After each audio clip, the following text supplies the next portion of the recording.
ரகசிய உண்மைகள் channel viewers அனைவருக்கும் வணக்கம். சப்த கன்னிகள்ல ஒருவர் தான் வாராகி அம்மன்.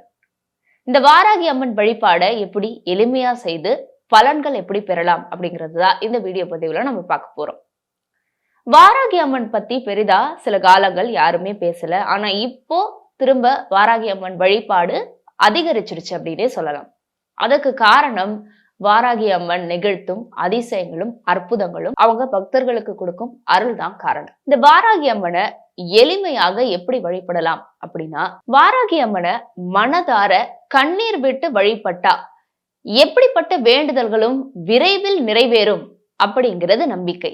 இந்த நம்பிக்கை எல்லோருடைய மனதிலும் ஆழமாக பதிந்திருக்கு அப்படின்னே சொல்லலாம். வாராகி அம்மனை எப்படி வழிபடலாம், என்னைக்கு வழிபடலாம் அப்படின்னா, குறிப்பா பஞ்சமி திதி தான் வாராகி அம்மனுக்கு உகந்தது.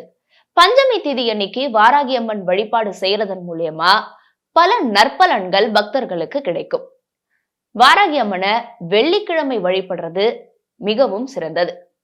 வெள்ளிக்கிழமையில நீங்க காலை அல்லது மாலை வேளையில வாராகி அம்மனை வழிபடலாம். காலை விட மாலை வழிபாடுதான் வாராகி அம்மனுக்கு உகந்தது.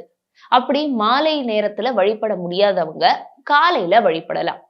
காலையில எழுந்து குளிச்சு முடிச்சுட்டு வாராகி அம்மன் படத்துக்கு முன்னாடி ஒரு தீபம் ஏத்தி, அந்த தீபத்துல ஒரு அகல் விளக்குல நல்லெண்ணெய் ஏத்தி பஞ்சுத்திரி போட்டு வாராகி அம்மனை மனதார நினைத்து நீங்க வேண்டீங்க அப்படின்னா உங்களுடைய வேண்டுதல்கள் சீக்கிரமே நிறைவேறும்.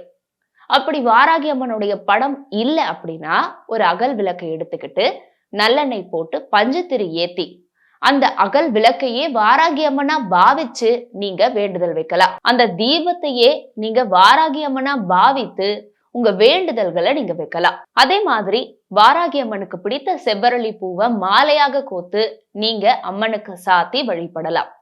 அப்படி செவ்வரளி பூ இல்லைன்னா ஒரு செம்பருத்தி பூ வச்சு வழிபடலாம். அப்படி செம்பருத்தி பூவும் இல்லைன்னா அன்றைய தினம் நீங்க மல்லிகை பூ வைத்தும் வாராகி அம்மனை வழிபடலாம். வாராகி அம்மனை வழிபடும் பொழுது நைவேத்தியமாக பனை வெல்லம் கொடுத்து வழிபடுறது மிகவும் சிறந்தது. பனை வெல்லம் கொடுத்து நீங்க வாராகி அம்மனை வழிபடும் பொழுது உங்களுடைய வேண்டுதல்கள் உடனடியாக நிறைவேறும். நிறைய பேர் வாராகி அம்மன் வழிபாட்டுல கிழங்கு வகைகள் பழங்கள்லாம் வச்சு வழிபடுவாங்க. அதுவும் நீங்க செய்யலாம். ஆனா உங்களுடைய வேண்டுதல் மிக விரைவில் நிறைவேறணும் அப்படின்னா ஒரு வாழை இலையில நீங்க பனை வெல்லம் வைத்து தீபம் ஏற்றி அந்த தீபத்துக்கு முன்னாடி நீங்க வாராகி அம்மனை மனதார நினைத்து வழிபடணும். இப்படி நீங்க வாராகி அம்மன் வழிபாடு செய்யும் பொழுது வாராகி அம்மனுடைய ஏதோ ஒரு மூல மந்திரத்தை 108 முறை சொல்லி வழிபடலாம். அப்படி எந்த மூல மந்திரமும் தெரியல அப்படின்னா ஓம் வாராகி தாயே போற்றி அப்படிங்கிற மந்திரத்தை 108 முறை நீங்க மனதார நினைத்தோ இல்ல வாய்விட்டு சொல்லியோ வழிபடுறதன் மூலியமா பல அற்புதங்களை உங்களுடைய வாழ்க்கையில வாராகி அம்மன் நிகழ்த்துவாங்க அப்படிங்கிறது நம்பிக்கை. நம்பிக்கை இருந்தா இதை நீங்க நிச்சயமா முயற்சி செய்து பாருங்க. பலன்கள் கிடைச்சா மறக்காம இந்த கமெண்ட் பாக்ஸ்ல வந்து கமெண்ட் பண்ணுங்க. இன்னும் இந்த மாதிரி பல சுவாரஸ்யமான ஆன்மீகம் சம்பந்தப்பட்ட தகவல்களோடு அடுத்தடுத்த வீடியோஸ்ல நான் உங்களை சந்திக்கிறேன். Until then, it's bye from Soundarya Shivraj.